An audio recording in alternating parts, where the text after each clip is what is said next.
हमारे साथ पार्टी के राष्ट्रीय सचिव हाजी इरफान साहब हैं, हमारे नगर के अध्यक्ष सलाम साहब हैं। और मुद्दा ये है कि मेरे ख्याल से चुनाव आयोग के संज्ञान के बगैर या इस तरह के इतिहास में पहली बार हो रहा है कि जब मतदाता सूची में नाम बढ़वाने के लिए चुनाव आयोग ने टाइम दिया है, उस समय मऊ की पुलिस समाजवादी पार्टी कार्यकर्ताओं, समर्थकों और उनके लोगों के बीच जाकर पुलिस भेजकर सभासद से वोटर लिस्ट मांगा जा रहा है और घर घर जाकर चेकिंग हो रही है कि कौन उस समय घर में है या नहीं है। जो नहीं है उसका नाम काटें। सलाम साहब ने पूछा, इनसे पुलिस वाला आया तो बोले एसपी साहब ने बोला है कि जाकर चेक करो और जिस घर में नहीं है उसका नाम काट दो। ये चुनाव आयोग का काम है या पुलिस का काम है, पहले प्रशासन को स्पष्ट करना पड़ेगा।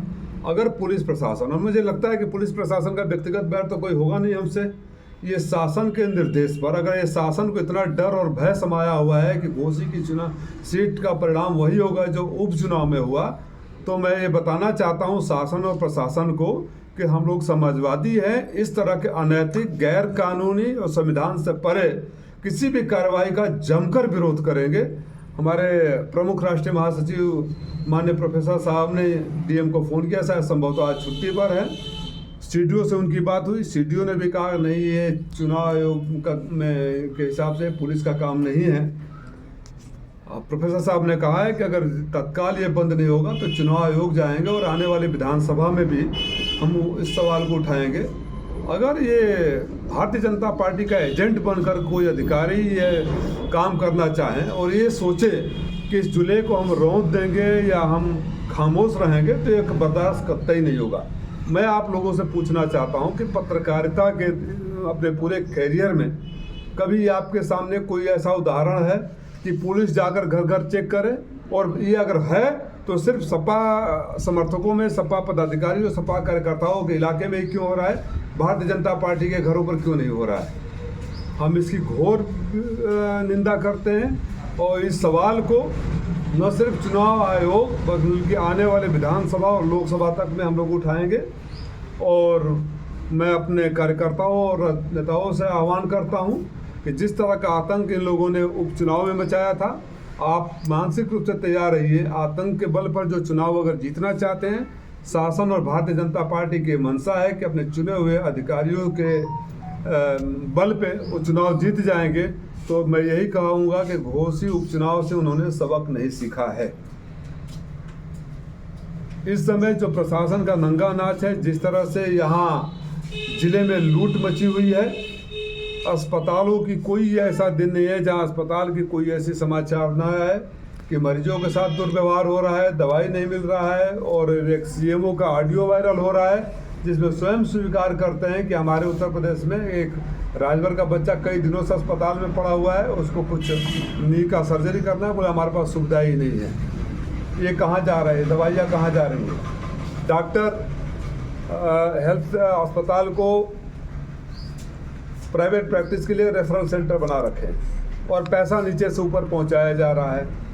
तीसरी बात यह कि आज आप लोगों ने सूची देखी होगी थानाधिकारियों के हस्तांतरण की।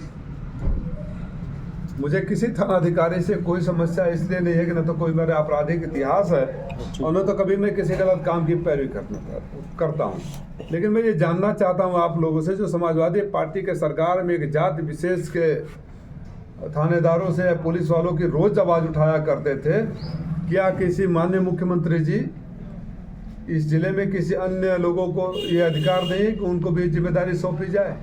ये भारतीय जनता पार्टी का असली चेहरा है और मीडिया के साथी अगर खामोश हैं तो ये याद रखें कि अगर आग जल लगेगी तो एक न एक दिन तक उसकी आँच आप लोगों के पास ही पहुँचेगी। मुझे तो कहने में कोई गुरेज नहीं है कि तमाम आप लोगों में से बीच हैं जो प्रशासन के प्रताड़ना के शिकार हैं। आपके ऊपर अत्याचार होता है। एक पत्रकार साथी यहीं खड़ा है, जो मेरी जानकारी है कि इसके साथ डॉक्टर ने बदतमीजी की और यही मुकदमा झेल रहे हैं। अन्य लोगों के प्रकरण हैं। तो मुझे नहीं लगता अगर लोकतंत्र का चौथा स्तंभ खामोश हो जाएगा तो लोकतंत्र की जिम्मेदारी सिर्फ एक विपक्ष की नहीं है, सबकी है।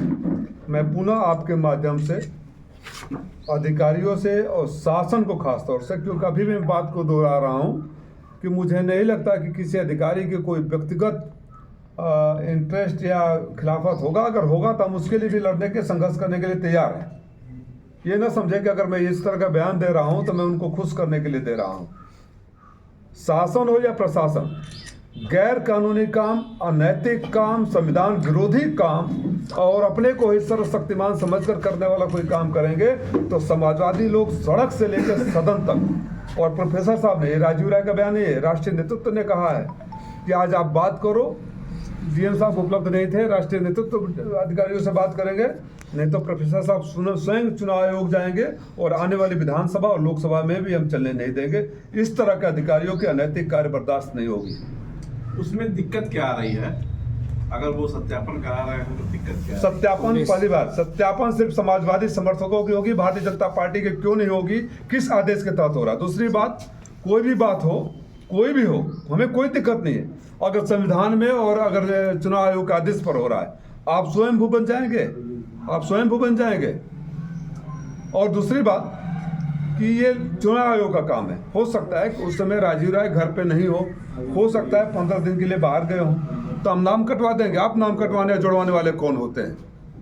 आप अपराधियों के पीछे लगिए। तमाम अपराध ऐसे हो रहे हैं जहां अभी तक उसकी विवेचना जारी है, वो काम करिए ना। जिसका जो काम है, दांत का डॉक्टर न्यूरो का सर्जरी करेगा तो मरीज बचेगा। तो जिसका जो काम है वो काम करे। मैं इसीलिए अपने नगर अध्यक्ष को भी बैठाया हूँ, जिनके पास स्वयं पुलिस वाला गया। बाकी बातें आप बयान कर दीजिए। आपके साथ क्या लेकर आप प्रशासनिक अधिकारियों से भी मिलेंगे?